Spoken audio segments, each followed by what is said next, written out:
फेविकॉल ससुराल। ईशान किसी लड़की को ऑफिस में अकेले बैठे हुए खाते हुए देखता है और उसके पास जाता है। कहते हैं अकेले खाना खाने से खाने का स्वाद बिगड़ जाता है। अगर आपको कोई तकलीफ़ ना हो तो मैं आपको कंपनी दे दूँ। जी। हेलो, मेरा नाम ईशान है। मैं यहाँ का नया मैनेजर हूँ। क्या मैं यहाँ आपके साथ बैठ सकता हूँ? जी।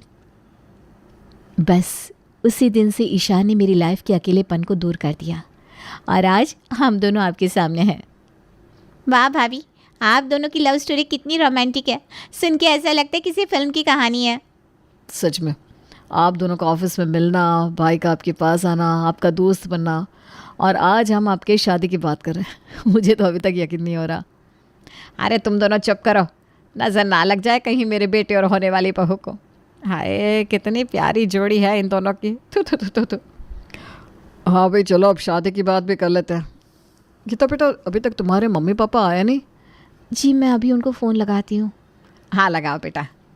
गीता की शादी की बात करने वो अपने माता पिता के साथ आने वाली थी, लेकिन उसके माता पिता ने कहा कि वो खुद पहुँच जाएंगे। लेकिन 1 घंटे के बाद भी वो ईशान के घर नहीं पहुँचे थे। हेलो मॉम, कहाँ हो आप? यहाँ सब लोग आपका इंतज़ार कर रहे हैं कब से। अरे तुम्हारे पापा और मुझे बहुत ज़रूरी पार्टी में जाना पड़ा। हम आज तो नहीं आ पाएंगे और आज रात की फ़्लाइट से हम लंदन जा रहे हैं। लेकिन मॉम, मेरी शादी की। अरे गीता, कम ऑन बेटा, अब तुम बच्ची नहीं हो। ईशान को तुमने खुद पसंद किया है, शादी की बात भी खुद ही कर लो ना। अब ज़माना आगे बढ़ गया है। आप दोनों थोड़ी देर के लिए आ जाते तो। अरे हमारा इस पार्टी में जाना बहुत ज़रूरी है बेटा। तुम शादी की डेट फिक्स कर लो। तुम्हारे पापा और मैं शादी में तो उनसे मिलेंगे ही। चलो अब ना हमें देर हो रही है, हम तुमसे लंदन से आने के बाद मिलेंगे। क्या हुआ? फिर से किसी काम में फंस गए? हाँ, उन्हें किसी ज़रूरी पार्टी में जाना है। कोई बात नहीं, हम सब बैठकर शादी की बात कर लेते हैं। चलो। तुम्हारे मम्मी पापा क्या सोचेंगे? अरे कुछ नहीं सोचेंगे, उन्हें पता है कि तुम्हारे मम्मी पापा बिजी रहते हैं, और मेरी फैमिली भी तो अब तुम्हारी फैमिली है। ज़्यादा मत सोचो, चलो अंदर। गीता बहुत संकोच के साथ अंदर आती है। उसका चेहरा देखकर सब समझ जाते हैं, इसलिए उससे कोई कुछ नहीं पूछता और सब उसका मूड ठीक करने में लग जाते हैं। गीता, आओ बैठो, बताओ अगले महीने की कौन सी तारीख तय करेंगे हम? हाँ भाभी, और आप बताओ आपको कैसी एंट्री चाहिए? और संगीत की जिम्मेदारी मेरी। ऐसे गीत बजाऊंगा कि सब लोग झूम उठेंगे। अरे गीता बेटा, चिल करो, हम सब है ना। तुम दोनों की शादी ऐसी होगी कि सारी दुनिया देखती रह जाएगी। जी। गीता के मॉम और डैड पहले से ही काफ़ी बिजी रहते थे, इसलिए उसने अपनी शादी की तैयारियां भी खुद ही की थी। वो बचपन से ही काफ़ी इंडिपेंडेंट लड़की थी, उसे सब कुछ अपने आप संभालने की आदत थी। लेकिन ईशान का परिवार गीता को कुछ ज़्यादा ही प्यार करता था, इसलिए उसे हर बात में फ़ोन करता और उसे मदद करने के लिए कहता। अरे नहीं मम्मी जी, मुझे किसी की मदद की ज़रूरत नहीं है, मैंने अपनी सारी शॉपिंग कर ली है। अरे पुत्र, तूने अकेले क्यों कर ली? पिंकी और मैनू बुला लेती, हम करवा देते तेरी मदद। नहीं, ऐसी कोई बात नहीं है। मुझे अपनी पसंद के कपड़े और चीज़ें ही लेना पसंद है। अब चिंता मत कीजिए, सब कुछ हो गया है। अरे ऐसे कैसे? बहन जी और भाई साहब भी बिजी रहते हैं। मैं और पिंकी आज शाम को आ जाएंगे, तेरे साथ चलेंगे, ठीक है? हम तीनों शॉपिंग साथ करेंगे, साथ में चाट भी खा कर आएंगे। अरे सच में इसकी कोई ज़रूरत नहीं है, मैं अकेले सब कर लूँगी। अरे तुझे शर्म करने की कोई ज़रूरत नहीं है, हम आ जाएंगे तो तैयार रहना, ठीक है? लेकिन मुझे अकेले ही शॉपिंग करना पसंद है। गीता की शादी की शॉपिंग में और बाकी कामों में भी ईशान का परिवार उसका साथ दे रहा है, या यूँ कहे कि इंटरफियर कर रहा है, जो कुछ हद तक गीता को पसंद नहीं आ रहा था। नहीं रोहन, ये सारे तो सिर्फ पंजाबी सॉन्ग्स हैं, कुछ बॉलीवुड सॉन्ग्स भी डालने चाहिए हमें। अरे भाभी, अब देखिएगा मैं कैसे संगीत में रौनक लगा देता हूँ। और यहाँ हम गुलाब के फूल लगाएंगे। गुलाब के? लेकिन मैंने तो लिलियस लिखे थे ना यहाँ। अरे भाभी, यहाँ गुलाब के फूल अच्छे लगेंगे। ऐसे आप आएंगे ना तो हम यहाँ आपके ऊपर डालेंगे, कितना अच्छा लगेगा ना। मुझे नहीं लगता अच्छा लगेगा, वो सारे फूल हमारे कपड़ों पे और मेकअप पर लग जाएंगे। पिंकी, गीता को ये सब पसंद नहीं है, रहने देना, ठीक है? उसे जैसा करना होगा वो कर लेगी। ठीक है भाई, मैं कुछ और देख लेती हूँ फिर। तुम परेशान मत हो, ये लोग बस तुम्हारे आने से बहुत खुश है ना, इसलिए सब लोग तुम्हारा हाथ बटाना चाहते हैं। हाँ, लेकिन तुम्हें पता है ना, मुझे अकेले काम करना पसंद है। मुझे नहीं पसंद कि कोई मेरे काम में हाथ डाले। हाँ भाई ठीक है, मैं उन्हें समझा दूंगा, तुम चिंता मत करो। अब तो स्माइल कर दो। ईशान गीता को अच्छे से जानता था, लेकिन उसका परिवार गीता के स्वभाव और पसंद नापसंद को नहीं समझ पा रहा था। और वो सब तो पंजाबी फैमिली की तरह बिंदास होकर बस उसके पीछे ही लगे हुए थे। और अब तो गीता शादी करके इसी घर में आ गई थी। अब तो सब लोग उसके आगे पीछे ही घूमते।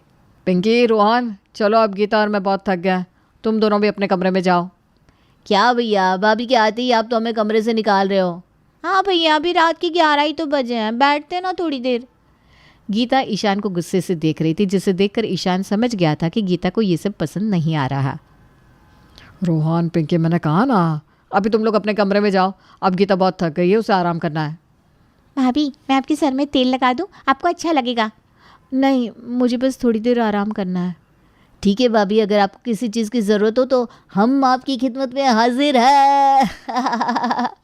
अरे चलो अब निकलो दोनों। हाँ, जा रहे हैं, इतनी भी क्या जल्दी है आपको? हाँ। ईशान ने फाइनली रोहन और पिंकी को कमरे से भेज दिया, लेकिन गीता इन सब से काफ़ी नाराज़ हो गई थी। जब से हमारी शादी पक्की हुई है तब से तुम्हारे घर वाले तो जैसे हमारे पीछे ही पड़ गए। भाभी ये, भाभी वो, गीता बेटा ये, गीता बेटा वो, फेविकोल की तरह चिपक गए मुझसे। तुम्हें पता है ना, मुझे ये सब पसंद नहीं है ईशान। मैं समझता हूँ, लेकिन वो लोग भी बहुत खुश है और वो अपनी खुशी तुम्हारे साथ बांट रहे हैं। बस खुशी मैं समझती हूँ, लेकिन ये सब ज़्यादा चिपकना मुझे पसंद नहीं है। प्लीज़ उनसे कह दो ना। ठीक है ठीक है, तुम गुस्सा मत हो, मैं उन्हें धीरे धीरे समझा दूंगा। अभी हमारी नई नई शादी हुई है, मैं उन्हें समझा दूंगा कि तुम्हें ये सब पसंद नहीं है। गीता के ससुराल में किसी को प्राइवेसी का नाम ही नहीं पता था।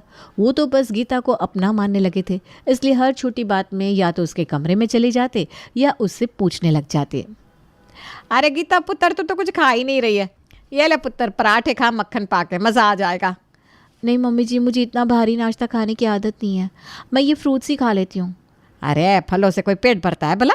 तो ये खा, आलू के पराठे और ये चीज़ के पराठे, ये ले पुत्र। नहीं नहीं मम्मी जी। अरे भाभी, आप वज़न की चिंता मत करो, आप यूँ ही कितनी फिट हैं। अरे खा का फिट है, इतनी पतली सी लगी पड़ी है मेरी बहू। तू पुत्र ठीक से कुछ खाती नहीं ना, इसीलिए कमजोरी आ गई है। नहीं नहीं नहीं, आज से मैं तुझे भूखा नहीं रहने दूंगी कभी भी। नहीं, मैं भूखी नहीं हूँ मम्मी जी। हाँ माँ, देखो तो कैसे कमज़ोरी आ गई है भाभी को। एक काम करो, आप इन्हें अपने हाथों से खिलाओ खाना। तू सही कह रहा है, आज तो मैं तुझे अपने हाथों से ही खिलाऊंगी खाना, कुछ भी हो जाए। अरे माँ, गीता ना कह रही है तो रहने दो ना, उसे नहीं खाना होगा। आए चुप कर, तू तो गीता पुत्र का ध्यान रखता नहीं। ला पुत्र, चल मुंह खोल, चल चल चल। गीता को इतना भारी नाश्ता खाने की आदत नहीं थी, फिर साधना ने उसे ज़बरदस्ती इतना सारा नाश्ता खिला दिया, जिसके बाद पेट में दर्द होने लगा। मैंने कहा था ना, मुझे इतना भारी खाना खाने की आदत नहीं है, फिर भी मम्मी जी ठूस ठूस के खिला दिया आपने। ये लो दवाई खा लो, ये लो। अरे मुझे तो ब्रेकफास्ट करने की आदत भी नहीं है, मॉम हमेशा से बिज़ी होती है, इसलिए हम कभी ब्रेकफास्ट भी नहीं खाते थे। कभी कभी तो मैं पूरा दिन कुछ नहीं खाती थी। अरे ठीक है, लो दवाई ले लो, पहले थोड़ा आराम करो, चलो। पता नहीं क्यों सब लोग मुझसे चिपके रहते हैं। अरे मैंने कहा ना, सबसे पहले दवाई ले लो, चलो आराम कर लो। गीता जितना अकेलापन ढूंढती, सिंह परिवार उतना ही उसके पास आता, जिससे अब वो बहुत परेशान होने लगी थी। हाश, अब घर का सारा काम हो गया, अब मैं अपने कमरे में बैठकर आराम से फ़ोन पर कुछ देख लेती हूँ या बुक पढ़ लेती हूँ। भाभी, क्या कर रही हैं आप? अरे यार, फिर से आ गए ये लोग। अरे पुत्र, तू यहाँ अकेले क्यों बैठी है? हमारे साथ बैठ चल के, हम सब मिलकर टीवी देखते हैं। नहीं जी, मैं यहाँ ठीक हूँ। लगता है मम्मी भाभी को इस नए घर में अकेलापन लग रहा है ना भाभी? अकेला कहाँ रहने देते आप लोग। कुछ कहा क्या आपने? नहीं नहीं, कुछ नहीं, मैं ये कह रही थी कि आप लोग जाइए, मैं आती हूँ कुछ देर में। अरे ऐसे कैसे पुत्र, हम तुझे यहाँ अकेला छोड़कर कैसे जा सकते हैं? हम तुझे कंपनी देते हैं। हाँ बताओ क्या करना है, आप बताओ कौन सी बुक पढ़ रही हो? अरे ये तो इंग्लिश बुक है। ओए, मैंने सब आता है, तुझे क्या पता? हाँ तो चल पढ़कर सुना, क्या लिखा है? ये इंग्लिश बुक नहीं है, फ्रेंच बुक है। तनु फ्रेंच भी आती है पुत्र? हाँ जी, जब मम्मी पापा मुझे अलग अलग क्लासेस पर भेजते रहते थे ना, इसलिए। देखा कितनी होशियार है मेरी बहू। एक तुम दोनों नालायक, कुछ नहीं आता तुम दोनों को। गीता, तो इन दोनों को भी सिखा देना थोड़ा बहुत। मैं? अरे कल से तुम दोनों भाभी के साथ पढ़ाई करना, समझे? लेकिन मैं। चलो भाभी, अब ये बुक छोड़ो, हम सब ना टीवी पर कोई फिल्म देखते हैं। अरे लेकिन मुझे ये पढ़ना। चलो ना, मज़ा आएगा। यहाँ कोई मेरी सुनता क्यों नहीं? जिसे देखो चिपकता रहता है।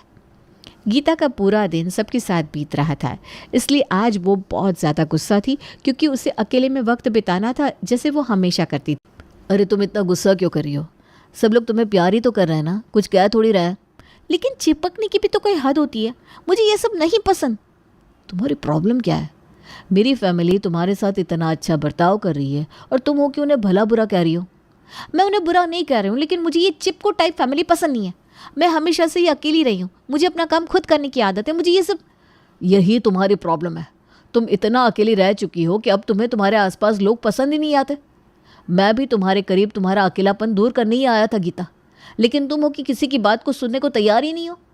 ठीक है, अगर यही बात है तो फिर आज के बाद हम में से कोई भी तुम्हारे पास नहीं आएगा, ठीक है? तुम्हें अकेला रहना है तो रहो, नहीं आएगी मेरी चिपकू फैमिली तुम्हारे पास। गीता कुछ देर के लिए चुप खड़ी हो जाती है, फिर उसे थोड़ा सा चक्कर आने लगता है। गीता, तुम ठीक तो हो ना? अरे तुम्हें तो तेज़ बुखार है, तुमने बताया क्यों नहीं? मुझे किसी को तकलीफ़ देना पसंद नहीं है।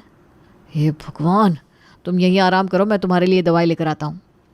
गीता की तबीयत की बात को सुनकर सब लोग काफ़ी परेशान हो गए थे, इसलिए सब लोग उसके पास आ जाते हैं।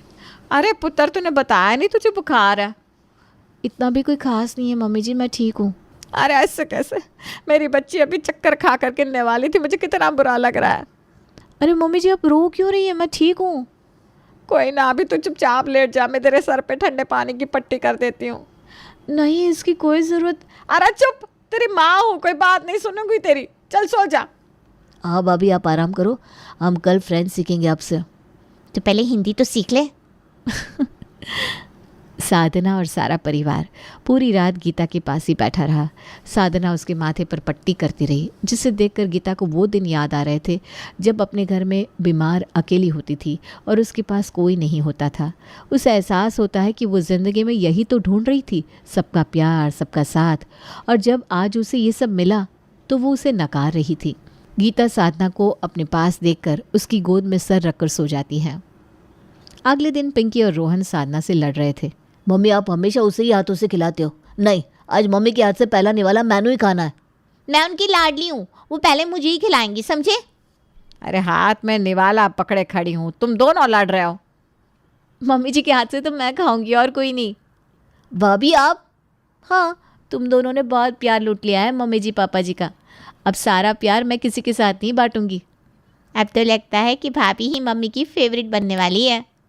गीता, तुम ये सब। तुमने सही कहा था, मुझे अकेले रहने की इतनी आदत हो गई थी कि कोई मुझे प्यार करे तो भी अच्छा नहीं लग रहा था। लेकिन मुझे समझ में आ गया, मैं जो ढूंढ रही थी वो ये मेरा प्यारा सा चिपकू ससुराल ही तो है। वाह भाभी, क्या नाम दिया है आपने? अरे नाम तो मैंने फेविकोल ससुराल दिया है आप लोगों को। फेविकोल ससुराल?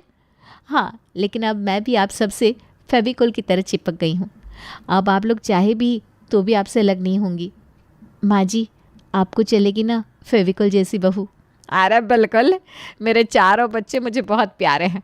आज से तुम्हें अकेला फील करने की कोई ज़रूरत नहीं है, आ जाओ सब। और सब गले लग जाते हैं। अरे भाई, मुझे क्यों छोड़ दिया? मैं भी तो फेविकोल ससुराल का हिस्सा हूँ।